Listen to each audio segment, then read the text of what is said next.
So it's very moving to be here with you. And I feel that your work, particularly within Islam, is very similar to the work the Quakers have historically done within Christianity.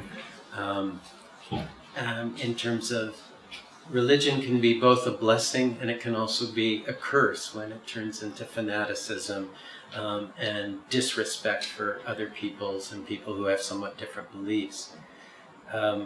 So I would love to hear more about how you are holding and presenting in Islam in a way that brings out Prophet Muhammad's real commitment to justice and peace in a good society. I think that the study of religion is not very easy subject, because generally people confuse between religion and people of religion, between Islam and Muslims. This creates confusion and it becomes difficult to draw some right conclusion. So my way of thinking is that I always say that my subject is Islam. Muslim was not my subject. So I always study Islam from its text. So I differentiate between Islam and Muslims. So according to my study, the first source of Islam is Quran. Then Prophet's life, Prophet's saying, Prophet's example. These two are basic reference of Islam. So according to my study, people generally refer some wars at the time of Prophet. So they, by referring these wars, they say that Islam is a religion of wars. But here also you have to differentiate between basic principles and those things that were due to age factor. Prophet of Islam started his mission in 7th century AD. At that time there was tribal culture. Tribal culture means culture of conflict, culture of war. Because tribes don't know anything except violence. So to this age factor, sometime Prophet was engaged in war. But war is not Islamic teaching. It was due to age factor. And also Prophet always managed those wars. So in Islamic study, in the Prophet's life, there is no full-fledged war. Only some skirmishes. Because Prophet always tried to minimize the tension. And due to this strategy, there was no full-fledged war. This is my study. Then other point is that I always try to know what was the real goal of Islam. Real goal. So according to my study, goal was not to establish government. It was not true goal. Islamic goal was to prepare individuals. That is called tazkiyah. If you adopt the term used by by the Quran, then it is tazkiyah. Tazkiyah means purification. So according to my study, the only goal of Islam was to purify people. By purification I mean basically to prepare them to live as a positive personality, avoid negative thinking. This is the basic issue. So this is my study. Mm-hmm.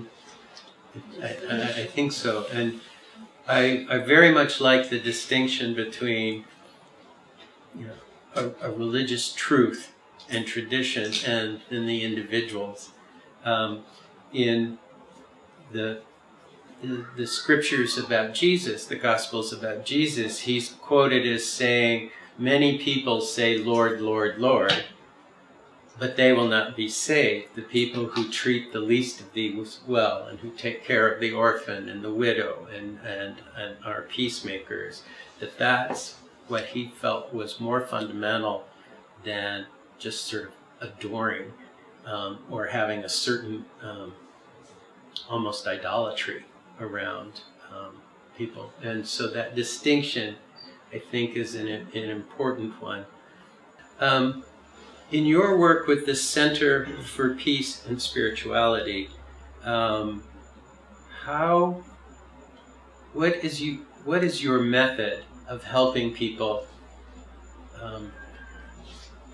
come to a deep realization that peace is what faithfulness is to God, and then start enacting that in their lives? Our method is basically individual, not manual. I believe that mind is center of all kinds of activities. If you want to bring about change in human personality, you have to change his mind. So we always focus on way of thinking, and we are trying to bring about change in way of thinking. For example, our world is a world of differences. Everywhere there are differences, religious, secular, both. So this difference always make people negative. Mm-hmm. And first comes negativity, then comes extremism, then violence, then war, and lastly suicide bombing. So the root cause is way of thinking.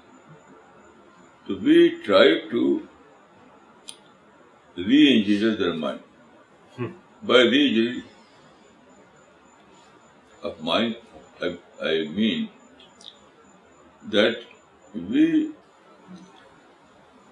try to make them believe that difference is part of nature. You cannot eliminate the differences. Mm-hmm. People generally tend to eliminate the differences. That is impossible. So in Quran, there is a teaching that is called sabr. Sabr means patience. Sabr is one of great teachings of Islam. So sabr means patience. Patience means don't try to eliminate those differences, but avoid it and keep patience. Why? Because God Almighty has created us with great potentials. These potentials are in a dominant position. So it needs to turn these potentials into actual. And the only way of turning what he said actually is, is, is patience, dialogue, intellectual exchange, and trying to live with positivity even in negative situation.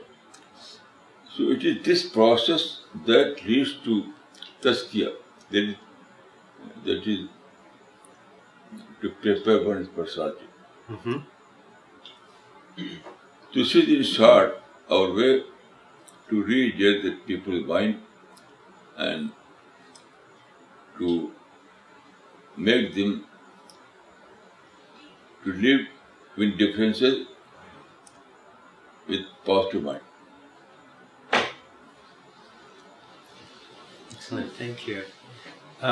I noticed on the CPS International website, it talked about how that you feel a very close affinity with Gandhianism and Gandhian nonviolence. And I'd be very interested to hear what are the elements of Gandhi's philosophy and action methodology that you find really helpful, and are there any elements that you find less helpful than others? Gandhi adopted non-violence, but according to my knowledge, his non-violence was political non-violence. And he tried to oust British from India by the way of non-violence. Mm-hmm. While the other leaders were extremists, they said that give us blood and we will give you freedom. But Gandhi said that no, we will achieve our goal through non-violent method. So his non-violence was a political strategy. So I agree with Gandhi, but my non-violence is broader than Gandhi. My non-violence is based on hadith. Prophet of Islam has said, Inna Allah yawti al-rifq ma la yawti al-run. It means that God grants to peace what He does not grant to violence. So this is not a political strategy. It is for whole life, for family life, for personal life, for social life. Everywhere you have to adopt non-violence. That is peace, not only in political field. So I'd rather Mahatma Gandhi, but not in political sense, but in general sense. My non-violence is based on Prophet's saying, Prophet's teaching, basically. Is it clear? That's really interesting. And Gandhi made a distinction between nonviolence of the weak and nonviolence of the strong. And the nonviolence of the strong was where people were seeing it as a whole life, not just a political strategy or a tactic, but growing out of deep faithfulness and changed hearts and minds. And it seems like that aspect is the part of Gandhian nonviolence that you draw on and build on the most. Is that a correct assumption? I would say that basically for Gandhi, non-violence was political strategy. But he said that non-violence is not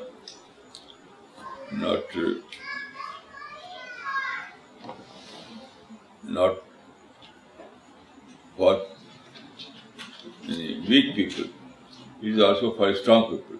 He said that we are using non-violence not because we are weak, but our non-violence is our strength. We are we can fight against British, but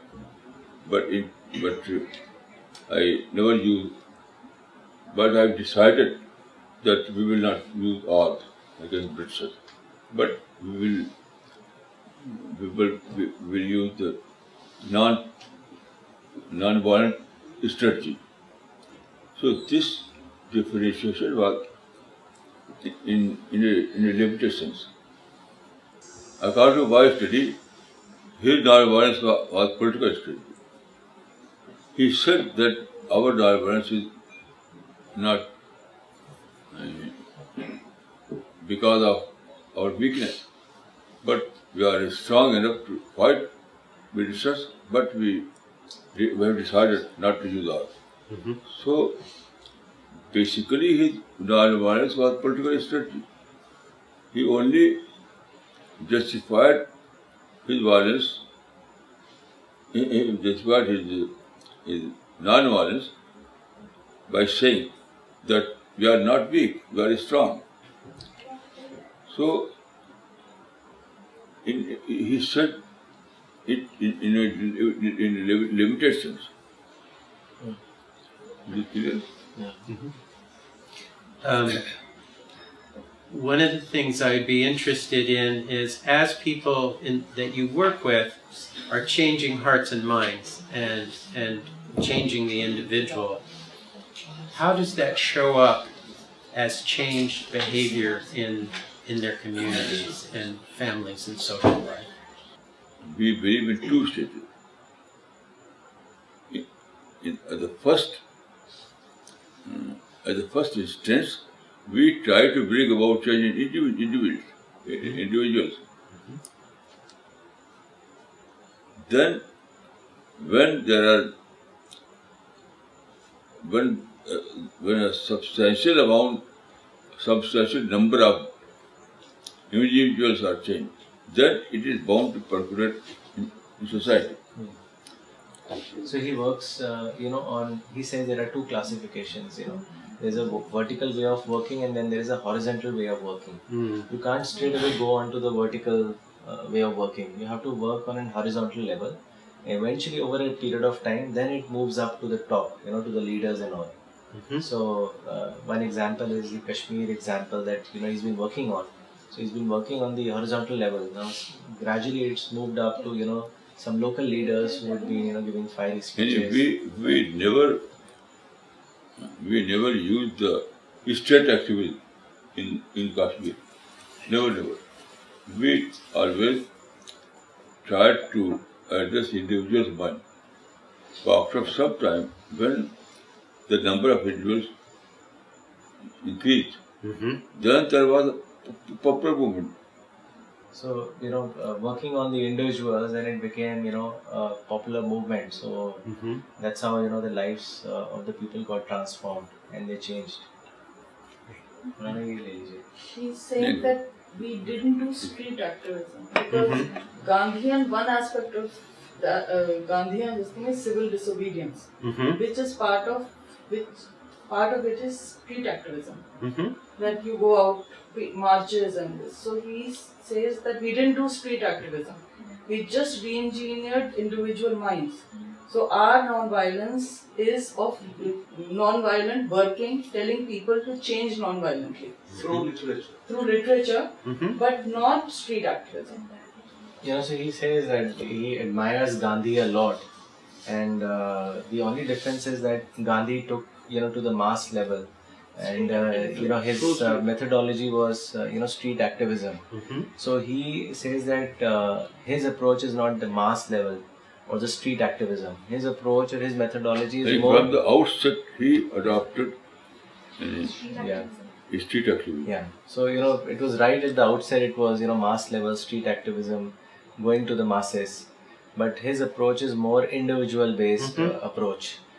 Because he feels that when individuals are re-engineered, their minds are re-engineered, then collectively at a collective level these individuals make up a society, and a society makes up a nation. So it percolates to the vertical level also, to the leaders. So his approach in that sense is very different from the Gandhian approach, although he advised him, he loves him, for his non-violence principle. But the methodology at Center for Peace and Spirituality that he's adopted is more individual based rather than street based or protest based or That's very clear. I know it's getting late and we've talked a long time, but there's another question that I think would be of interest to a lot of people in the United States, because I think there's huge misunderstanding about the word jihad. And I noticed in one of your essays that I was reading today, you were talking about jihad in a way that I've understand it as sort of the internal struggle for spiritual wisdom and compassion and faithfulness rather than an external violent instro. But I would love to hear more about how you view jihad and how it might have been very misused by extremist elements with who are claiming to be Islamic. But I think for U.S. people, there's so much confusion about what that term means, and so I think it'd be great to hear your view of what jihad really means. The word jihad is an Arabic word, and literally it means to strike, to struggle. Jihad has nothing to do with war and violence, not at all. If you want to see reference, I would refer one verse of the Quran. وَجَاهِدْهُمْ بِهِ جَهَادًا كَبِيرًا. Do jihad with the help of the Quran. So Quran is not an arm, Quran is not a gun. So how one can do jihad in violent sense with the help of the Quran? So it is very clear that here this Quranic verse refers to ideological jihad, peaceful ideological jihad. So peaceful jihad, this is the jihad that is mentioned in the Quran. In our present time, Muslims or some Muslims, some group of Muslims are engaged in violence, in war. They claim that this is jihad. It is misuse of word jihad. What Muslims saying that misuse of word jihad, and it is money is free, so everyone can misuse the term. So I am very clear that jihad in Quran is peaceful activism.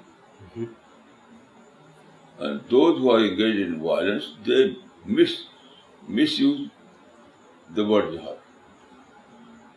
I have established this in my books. For example, True Jihad and Islam and World Peace. There are several books in which I have established this concept that jihad is peaceful ideological activism. It is not war or violence. One of the main books is The Prophet of Peace, which has been given to you today. Yes, I was looking at that today. Thank you. There are two different words in the Quran, jihad and qatar. So jihad means peaceful struggle, while qatar means war. So there are some verses in the Quran that refers to qatar, that is war. But these verses were revealed in Medina, when there was a tribe of war. The tribal leaders attacked Medina, and due to the attack there was a war. So at that time Quran revealed some of Qatar, but that was temporary. Mm-hmm. When there is attack, then there is Qatar. Otherwise, no Qatar. So in Islam, peace is the rule, and Qatar is an exception. Mm-hmm. Is there time for one more question? Yeah, or do you want to wrap yes. up? I would love to hear about the role of interfaith dialogue in the work of the Center for Peace and Spirituality. We always participate in these dialogues and seminars, and we always say that dialogue is not debate. Dialogue is not debate. Don't try to debate with others and try to establish your fact. Dialogue is for interaction and mutual learning. According to us, dialogue is for mutual learning. And we always insist that the difference cannot be eliminated, neither through dialogue nor through war. Difference always will remain.